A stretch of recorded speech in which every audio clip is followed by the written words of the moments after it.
এটা শাপলা চত্বর, এটা কোনো শহীদি চত্বর না। এতদিন ধরে ওনারা কোথায় ছিল এটা হচ্ছে প্রশ্ন। এখন বাচ্চারা এতদিন চেষ্টা করে এত কিছু করলো, এখন এসে ওরা ফর্ম নিয়ে নিবে, এটা তো হবে না। ছেলেপেলে কাজ করতেছে, আপনাদের মানুষজন এসে হুট করে এটা পরিবর্তন করে দিতে চাচ্ছে। সময় নেন, স্থির থাকেন, এখন কিছু করতে পারবেন না। ইসলামের মৌলিক বিধানগুলো, মৌলিক বিষয়গুলো তারা জিহাদ করেছেন। শোনেন, এখন এগুলো বললে কন্ট্রাডিক্টরি হয়ে যাবে, কনফ্লিক্ট হয়ে যাবে। বিশ্ববিদ্যালয়ের ছেলেরা গুলি খেয়েছে, ওনাদেরটা ওনাদের করতে দেন, ওনাদের যেটা মনে চায় সেটাই করুক, আমরা আমাদের দায়িত্ব পালন করে যাই। হয়তো তর্ক করার কোনো সুযোগ নেই।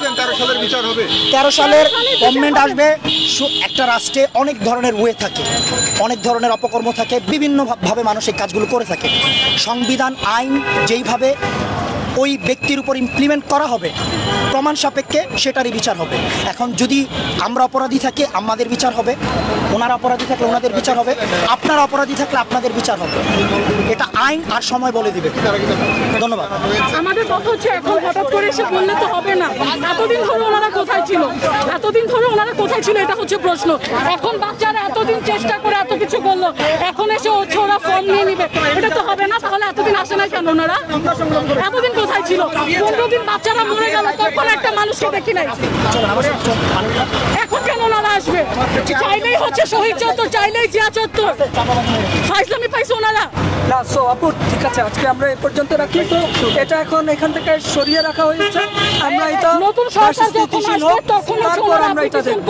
তারপর ছাত্র সমাজ, তরুণ সমাজ, যে হ্যাঁ এটার প্রয়োজন আছে ওনারা করবে, তখন আমরা কোনো প্রশ্ন করব না। আর এটার দিকে এসে ওনারা এটা টপকায় ঢুকে যাবে, এটা কি দেশ? কোনো পারমিশন নাই, সকালবেলা কোনো পারমিশন নেই নাই কারো থেকে। এইসব হবে না। এতগুলা বাচ্চা এখানে সকাল থেকে দাঁড়া ট্রাফিকে, তখন তোরা কোথায় ছিল? দাঁড়ানো 8টা থেকে আমরা একজনের থেকেও পারমিশন নেই নাই, ভিতরে ঢুকে গেছে। পারমিশন বাদ দেন, সকাল 8টা থেকে এনারা কোথায় ছিল? 13 বছর 15 বছর ওনারা কিছু করতে পারে নাই। এখন বাচ্চারা মরে টরে গিয়ে শহীদ হয়েছে, সবাই মরে গেছে, এখন আসছে ওনারা ওনাদের কৃতিত্ব দেখাইতে।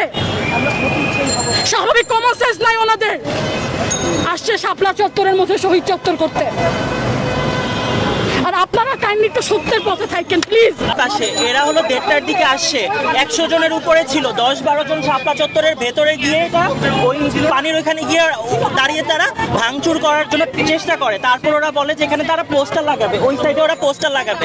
আমরা তাদেরকে জোরপূর্বক বের করে দেওয়ার চেষ্টা করি, কিন্তু তাও তারা বের হতে চাচ্ছিল না। তারা আমাদের সাথে আরো বাজেভাবে ব্যবহার করছিল। তাদের তখন আমরা জোরপূর্বক অনেকজন মিলে বের করে ফেলি। কিছুক্ষণ আগে এসে আবার তারা পোস্টার লাগায়, আবার তারা এখানে এসে পোস্টার লাগায়। ওখানে আমরা সবাই, এখানে কেউ ছিল না তখন, ছাত্ররা এসে তারা পোস্টার লাগায়। এখন আমরা তা খুলে ফেলছি। এটা শাপলা চত্বর, এটা কোনো শহীদি চত্বর না। ইসলাম বাংলাদেশ, আমরা জানি নাস্তিক ব্লগারের বিরুদ্ধে কেন্দ্র করে এখানে একটা লক্ষ লক্ষ মানুষের জমায়েত ছিল। সেই জমায়েতকে কেন্দ্র করে বাংলাদেশ সরকার যে পেট্রো বাহিনী দিয়ে আমাদের সকল লক্ষ লক্ষ মানুষকে এখানে তাড়িয়ে দিয়ে এবং হাজার হাজার মানুষকে, ছাত্র জনতা এবং ওলামা তোলাবাদেরকে শহীদ করেছে এবং অনেকে হতাহতর ঘটনা আপনারা জানেন হয়েছে। একটা মারাত্মক একটা কাহিনী এখানে ঘটছে, এটা আমরা জানি, সারা বিশ্ব জানে। সেই দৃষ্টিকোণ থেকে আবেগ